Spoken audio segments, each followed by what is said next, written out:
Olá pessoal, eu resolvi gravar esse vídeo porque na última aula a gente abordou amplificadores de diferenças, amplificadores de instrumentação e nesse último tópico ficou faltando finalizar o raciocínio, né? Finalizar, falar de algumas vantagens ali do amplificador, da última versão, último circuito que a gente desenhou em lousa do amplificador de instrumentação, então resolvi gravar esse vídeo, ok? Então o que eu fiz, né? Eu fiz alguns slides aqui, deixa eu ver se eu consigo enquadrar isso aqui razoavelmente e a gente dá continuidade aqui. Então, qual que foi esse último circuito ao qual eu estou me referindo, né? Esse carinha aqui, então vamos lembrar, né?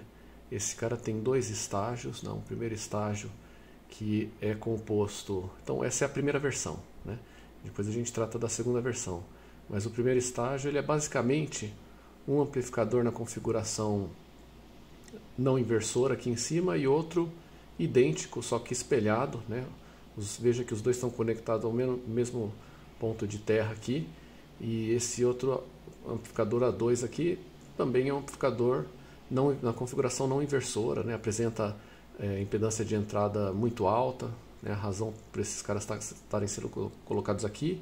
E a coisa é projetada de tal forma a tentar o melhor possível fazer com que a razão entre o R2 pelo R1, na verdade R2 por R1 mais 1, né, seja igual para esse cara aqui de cima com relação a esse cara aqui de baixo, né? Se esse R2 for igual a esse R2 e esse R1 for igual a esse R1, a gente garante que o ganho, vamos dizer assim, desse amplificador 1 aqui é igual ao ganho do amplificador 2, né?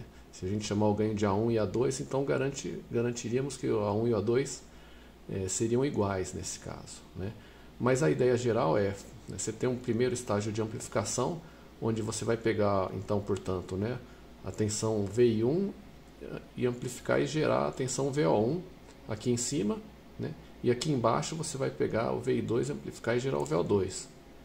Depois disso, essas duas saídas aqui, né, que são o VI1 e o VI2 amplificados respectivamente, elas são, digamos assim, injetadas aqui num segundo estágio, que é o amplificador de diferenças de único estágio, né, cujo ganho, se a gente for lembrar, né, que a gente viu em aula, era R4 sobre R3. Veja que você também tem uma questão de simetria aqui nesse cara, você quer que o R4 aqui em cima seja igual a esse outro R4 e o R3 seja igual a R3, né? Para que ele funcione como amplificador de diferenças adequadamente. Mas aí, então, basicamente, o que esse cara vai fazer vai ser pegar a diferença entre essas duas tensões, o VO2 menos o VO1, que já tinham passado por um ganho com essa forma aqui, né, 1 mais R2 sobre R1, e aplicar um ganho, ou vamos dizer assim, né, esses caras estariam em cascata, então ele vai amplificar ainda mais com um fator de ganho que é igual a R4 sobre R3, desse segundo estágio aqui. Então isso aqui é o ganho do segundo estágio, isso aqui é o ganho do primeiro estágio, que na verdade ele está dividido em dois, mas a gente gostaria que fosse igual e igual a isso aqui para esses dois caras. Daí, portanto, o VID é a tensão de entrada diferencial, que nada mais é do que o VI2 aqui embaixo menos o VI1 aqui em cima, né? Então a diferença de tensão entre esse nó aqui, ou terminal, e esse terminal aqui. Mas aí a gente disse que esse cara aqui tem um pouco de desvantagem, né?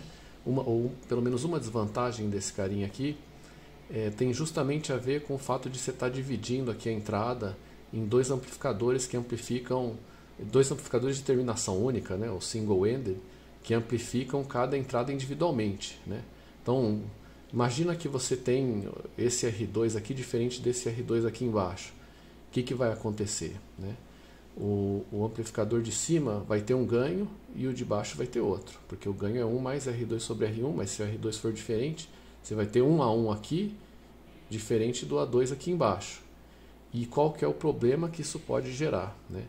Isso pode fazer com que, se você tiver um sinal em modo comum aqui, então seja uma componente, um valor médio, né?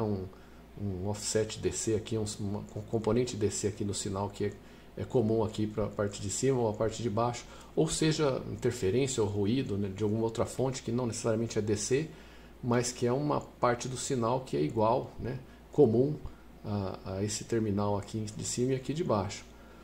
O que esse estágio aqui vai fazer é amplificar com ganhos diferentes esse sinal que é comum. Mesmo sinal, a fração do sinal que é comum a esse cara e esse cara aqui, eles vão ser amplificados com ganhos diferentes. E daí você vai ter talvez para essa parcela do sinal, né, um sinal de saída aqui que vai ter uma amplitude aqui e vai ter outra amplitude aqui. E como esse cara aqui tira a diferença desses dois, né, o que acaba acontecendo é que você acaba convertendo um sinal de modo comum num sinal diferencial e degrada aquele parâmetro que a gente viu em aula, né, que é o CMRR, ou seja, você vai ter uma rejeição de modo comum não ideal, porque você está transformando uma tensão de modo comum em diferencial e amplificando ela.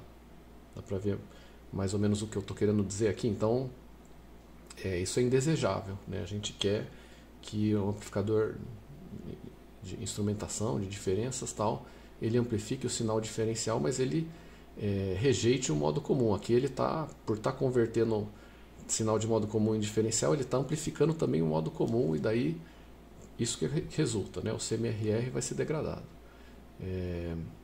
Então não vai tender a ser infinito, ele vai ser mais próximo de zero. Bom, e aí a solução que a gente explorou lá no final da aula, mas não deu tempo de explicar por que ela é mais interessante, é essa aqui, em que a gente retira o ponto de terra aqui na conexão no meio entre R1 e R2 e simplesmente coloca um resistor aqui, né? Para facilitar os cálculos, a gente pode chamar esse carinha aqui de 2R1, porque ele está substituindo aqueles dois resistores R1 lá no slide anterior, mas é um resistor só. O ponto é que é um resistor. Depois a gente pode ver que você pode usar um potenciômetro aqui para controlar o ganho, mas a princípio vamos considerar que esse cara aqui é um resistor só, e isso aqui já torna o circuito muito mais, o circuito que já tem uma alta impedância de entrada, né, muito mais imune ao ganho de modo comum, né, digamos assim, imune entre aspas, né, mas dá para entender o que eu estou querendo dizer. Então aí a gente fez essa análise de fato em aula, né, eu vou reproduzir ela aqui rapidamente, né. Então a gente fez algumas considerações agora a gente mexeu aqui, mudou esse estágio de entrada, vamos falar um pouquinho sobre ele, né. Essencialmente o que está acontecendo aqui, primeira coisa que a gente vamos considerar, né? Lógico que isso é uma aproximação, mas acho que é válida para o entendimento aqui e tal, que você tem um curto virtual, tá? Tanto nesse amplificador aqui de cima, nesse amp-op, né? Entre os terminais não inversor e inversor desse cara de cima e desse cara de baixo. O que esse cara aqui vai provocar, né? Ele vai fazer que, por causa do curto virtual, a tensão nesse nó aqui seja praticamente muito próxima de VI1, né? Nesse nó aqui, e a tensão nesse nó aqui, por causa desse curto, né, seja praticamente VI2. Então, com isso, o que eu quis ilustrar aqui é que o VID, que é o VI2 menos o VI1, né, essa sinal diferencial de entrada aqui, ele vai cair basicamente em cima desse resistor 2R1, né, porque é a diferença de tensão entre esse nó que está aqui embaixo e esse nó que está aqui em cima. Aí a gente pode usar lei de Ohm. Temos a tensão e temos a resistência, que é 2R1, a gente pode calcular a corrente, né? Então, usando a lei de Ohm, I1 igual a VID, né? Tensão sobre a resistência, que é 2R1.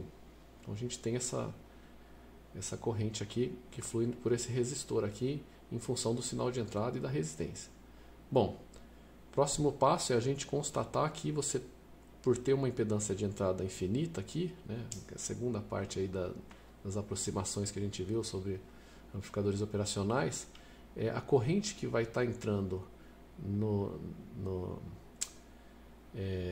na entrada inversora aqui desse cara vai ser nula, e a corrente que vai estar entrando aqui embaixo, né, no amp-op, na entrada inversora, também vai ser nula.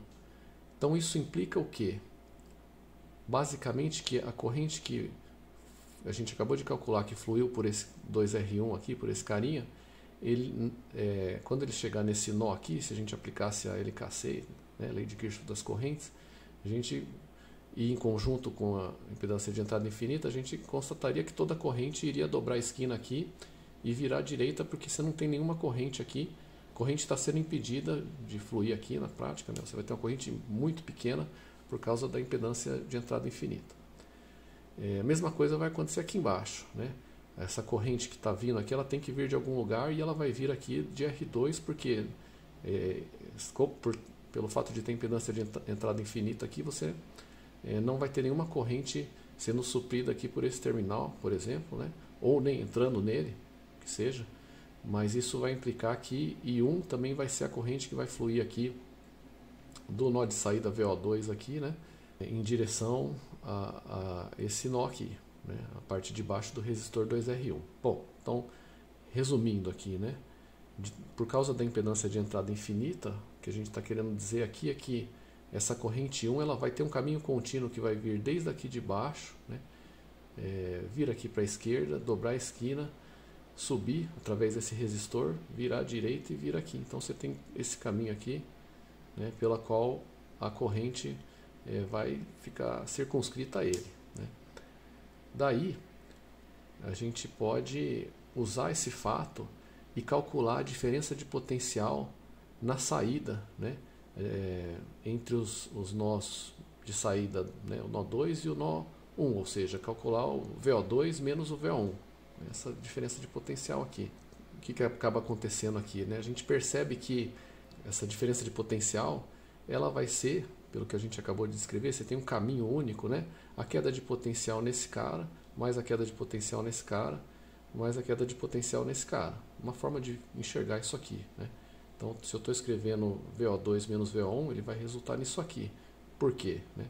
A queda de potencial, que vai estar nesse sentido aqui para baixo, né? Nesse resistor aqui, ele vai ser igual a corrente vezes a resistência. Se a gente pegar essa resistência V e D sobre 2R1 e multiplicar por 2R1, isso vai dar V e D. Então, esse fator aqui, né, V e D vezes 1, dá conta da tensão que está caindo nesse cara. Aqui a gente tem duas tensões iguais, né, uma caindo nesse R2, porque a corrente é a mesma, e outra caindo nesse outro R2.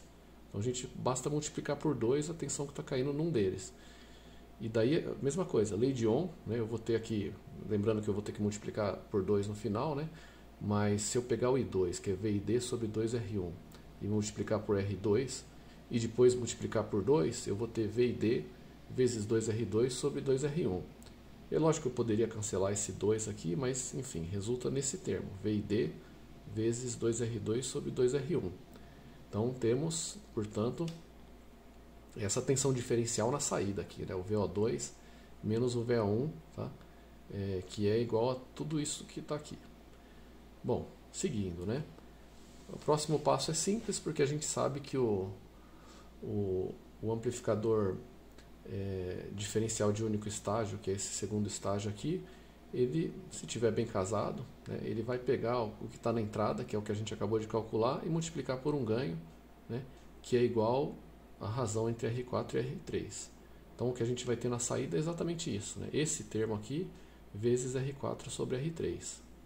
Deu para pegar qualquer ideia aqui? Então, isso aqui que a gente vai acabar tendo. Mas aí que está, né, a sacada, né? A ideia aqui é que essa diferença de potencial que vai aparecer aqui entre o nó de saída, né, 2 e o nó de saída 1 do primeiro estágio, o VO2 menos o VO1, ela não vai depender dos ganhos individuais desse amplificador aqui de cima, né, desse ampliop, melhor dizendo, aqui de cima, com a realimentação e tal, e desse ampliop aqui de baixo.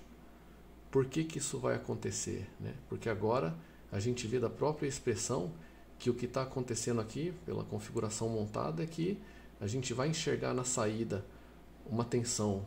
Tá? Essa expressão aqui é chave para entender isso. Essa tensão diferencial na saída, que é o VO2 menos o VO1, ela é igual a isso daqui. Ela é igual à tensão diferencial na entrada, que é o VI2 menos o VI1, vezes um ganho. E esse ganho não depende do ganho individual desse estágio e desse estágio aqui de baixo. A gente não tem mais a situação, né, em que você tem dois estágios meio que independentes aqui, de terminação única na entrada, né, single-ended na entrada e na saída, amplificando separadamente dois sinais. A gente tem uma amplificação, um sinal diferencial aqui na entrada que está sendo amplificado em conjunto aqui por esse estágio e gerando um sinal diferencial na saída, cuja tensão vai ser dada por isso aqui. Dá para pegar qual que é mais ou menos a ideia? E daí, ou seja, Daí na prática, como isso aqui é usado, né, ou construído, é fazer com que o grosso do ganho esteja aqui, no primeiro estágio, tá? Então a maior parte, porque você tem um amplificador cascateado, né, dois estágios cascateados, e você pode considerar como isso aqui sendo um amplificador diferencial, com entrada diferencial e saída diferencial, esse primeiro estágio agora, e aqui na saída um amplificador que é um amplificador de diferenças, ou seja, entrada diferencial e saída de terminação única, single ended e assim por diante, né? E daí, isso é crucial para o entendimento, porque isso que a gente acabou de falar, né? A tensão aqui na saída vai ser um ganho vezes a tensão de entrada diferencial aqui nesse caso. Tá? Você não está separando, então o que vai estar acontecendo é isso. Então você vai estar tendo uma rejeição de modo comum muito maior, porque a gente vê da expressão que o que está sendo amplificado aqui é o sinal diferencial. É a diferença entre esse cara e esse cara aqui, e não uma componente comum a ambos. Na prática, então, isso é aproveitado, né, que você está amplificando um sinal diferencial aqui nesse primeiro estágio, gerando outro sinal diferencial. Isso é aproveitado para se colocar todo o ganho nesse termo aqui. Ou a maior parte do ganho vai estar nesse cara aqui. E esse cara aqui ele fica simplesmente com o papel de pegar uma diferença de tensões, né, um sinal diferencial, e gerar uma saída que é proporcional a esse sinal diferencial, mas não necessariamente com um fator de ganho muito alto. Então, o que é feito é, né, R4 sobre R3 não vai ser muito grande. Por que ele não vai ser muito grande? Porque se ele fosse grande, esse cara aqui poderia amplificar o que você tiver aqui de modo comum, que passou do primeiro estágio para o segundo estágio. Não foi amplificado, mas você pode ter algo que seja transmitido aqui, né? Então, fazendo o ganho desse cara pequeno, se houver descasamento entre esse R4 e esse R4, ou esse R3 e esse R3, né, isso não vai ser amplificado muito, né? Então, o ganho é concentrado no primeiro estágio por essa razão, porque ainda você tem que ter um casamento aqui no segundo estágio. Se você colocar muito ganho aqui, ele pode pegar um sinal de modo comum e amplificar, né, gerando uma tensão na saída, que é a versão amplificada desse sinal de modo comum. Vamos considerar o que aconteceria, né, se a gente tivesse descasamento entre esse cara e esse cara aqui, só para ilustrar, né? Aqui não tem o que descasar porque é um resistor único agora, né? Então é só um cara, então não tem dois componentes para estar casado ou não. Mas vamos supor essa situação aqui, tá? Que eu tenho o R2 linha, né, diferente do R2 aqui. A gente sabe que resistores têm tolerância, então você pegou aqui resistores que têm o mesmo valor, mas esse aqui é 1% diferente desse aqui, ou 10%, ou 5%, o que seja, né? Então vamos supor que isso aqui está acontecendo, tá? Lógico que se isso for feito no nível do chip, né, isso é bem reduzido, se o resistor tiver interno lá o chip, e aí essa é outra questão, não necessariamente você vai usar componentes discretos, mas vamos supor então que você tenha resistores descasados aqui, esse R2, né? Então você pode fazer a mesma análise, né? Curto virtual na entrada dos dois ampiops, a tensão vai cair toda aqui, tá? Até aqui não vai mudar nada do que a gente já fez anteriormente, a corrente vai ser a mesma, I1 vai ser V e D sobre 2R1, tudo até aqui é exatamente idêntico ao que a gente acabou de ver. Além disso, se a gente considerar a impedância de entrada infinita aqui nas entradas inversoras, a mesma coisa vai acontecer, a corrente vai dobrar a esquina aqui e ela vai vir aqui de baixo, né? Então isso aqui vai ser idêntico, só que agora o que vai mudar é a expressão para a tensão diferencial, que é VO2 menos VO1 aqui, essa tensão diferencial na saída do primeiro estágio e entrada do segundo estágio. Beleza, vamos tentar calcular esse carinha aqui.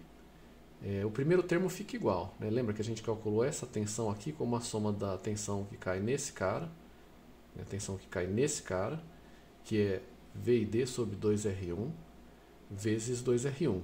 Acaba dando só V e D. Então isso dá conta desse 1 aqui vezes o V e D, né? Dá conta desse 1. Mas agora a gente tem que calcular individualmente a tensão que cai em R2' e em R2. E isso vai ser simplesmente o I1 vezes a respectiva resistência, né? Então, se pegar V e D sobre 2R1 vezes R2', vai me dar tensão sobre esse cara aqui nesse sentido aqui, né? Da direita para a esquerda. E isso aqui acaba resultando nesse termo, V e D vezes R2' sobre 2R1. Tá? Isso é essa tensão que cai aqui. Ela vai ser diferente agora da tensão que cai aqui, né, da esquerda para a direita, que vai ser da mesma forma I1 sobre vezes R2, né, que vai ser R2 vezes isso daqui, ou seja, V e D vezes R2 sobre 2R1. Então isso dá conta desse termo aqui que eu estou circulando aqui, né? Então você tem a soma de dois termos aqui, um que é a queda de tensão nesse cara aqui, vamos dizer, é a primeira parte aqui, né? R2 sobre 2R1, e um que é a tensão nesse cara aqui, que é R2' sobre 2R1. Mas, de qualquer forma, pessoal, fica evidente pela equação que isso aqui, como tudo está multiplicando, né, matematicamente, é pelo seguinte fato, né? Todos esses termos que a gente mencionou estão multiplicando o V e D aqui. Então, meio que uma sacada matemática aqui, né? E aí você ainda tem, mesmo na situação de descasamento, um ganho único, tá? Tudo bem que R2 pode ser diferente de R2', mas isso aqui na hora que você calcular e substituir os valores, projetar, né, R2, R1 e tal, você vai ter um termo só, um ganho só, um valor numérico só, digamos que seja 100 vezes, né, resultou disso daqui, o que seja, né, que vai estar pegando a tensão diferencial, e o ponto é esse, diferencial, né, esse terminho aqui, que é o VI2 menos o VI1 na entrada, multiplicando por esse único ganho e gerando uma tensão diferencial na saída. Tudo bem? Então, ou seja, a ideia é demonstrar que mesmo que houver descasamento, a gente, nesse primeiro estágio, ele não vai amplificar o modo comum. Veja que esse cara aqui está pegando só, a gente viu lá, o ganho diferencial é aquele termo que multiplica a tensão diferencial. Então, não resultou dessa equação, né, um termo que multiplica o ganho de modo comum. Tá? Então, isso implica, né, isso aí que a gente está falando. Esse cara aqui tem um CMRR muito alto mesmo. E daí, por isso que o ganho é concentrado nesse primeiro estágio aqui, porque ele, por esse artifício aqui que foi usado na construção, né, e tal, ele vai ter essa característica aqui de amplificar quase que exclusivamente o sinal no modo diferencial. Ao passo que esse aqui poderia ainda ter um descasamento e, enfim, né, amplificar um sinal no modo comum, mas a gente reduz, né, o R4 sobre o R3 aqui. Opa! O ganho final vai ser isso, né? R4 sobre R3, que é o ganho desse estágio, vezes esse cara aqui que está entre parênteses, que é o ganho do primeiro estágio. Mas é o que eu estou falando. Esse cara aqui é feito razoavelmente pequeno para que o amplificador de instrumentação fique imune ao ganho de modo comum que pode eventualmente vir aqui desse segundo estágio, né? Descasamento entre esse R4 e esse R4, por exemplo. E daí o ganho é concentrado nesse primeiro estágio por essa razão, tá? Um último ponto é como é que eu poderia fazer, pode ser interessante, né? Tendo em vista que a gente falou assim, o ganho vai estar concentrado nesse primeiro estágio, né? O ganho vai ser o produto do ganho desse estágio no segundo estágio. De forma geral, quando você tem, como eu falei em aula, né, amplificadores cascateados, isso acaba acontecendo. Mas o que acontece aqui, né? A gente pode, no lugar desse 2R1, para poder controlar aqui, tunar, né, sintonizar o ganho desse primeiro estágio, a gente pode usar um potenciômetro, por exemplo. Então tem um resistor fixo aqui, que acho que na verdade ele vai estabelecer o ganho máximo, né, esse resistor fixo vai estabelecer o ganho máximo que esse cara aqui vai ter, e um potenciômetro, né, com dois terminais curto-circuitados, como está indicado aqui. Então esse curto-circuito significa que essa parte da resistência aqui do potenciômetro vai ser colocado em curto, né? Vai ser cancelado. E daí você só tem como consequência a resistência do potenciômetro que ficou aqui da setinha para cima. Então você ajusta aqui, você tem basicamente uma resistência variável. Se você usar um potenciômetro com essa configuração aqui, né? Você tem um resistor variável cuja resistência vai ser só a parte de cima do potenciômetro aqui, né? E aí, ou seja, a partir desse ganho máximo que eu obtenho para R1 fixo, eu posso, aumentando o R1 variável, diminuir o ganho e aí ter um amplificador de instrumentação aqui, né? Se eu fizesse algo desse tipo aqui, que fosse bem sintonizável, né? Através da variação aqui do hyper aqui, né? Da posição aqui do knob, né? Desse potenciômetro aqui, por exemplo, né? Então, isso daí. Ok, pessoal, obrigado pela atenção aí, tá? Por estar vendo o vídeo aí depois da aula. Então, obrigado pela atenção aí, um abraço e até a próxima.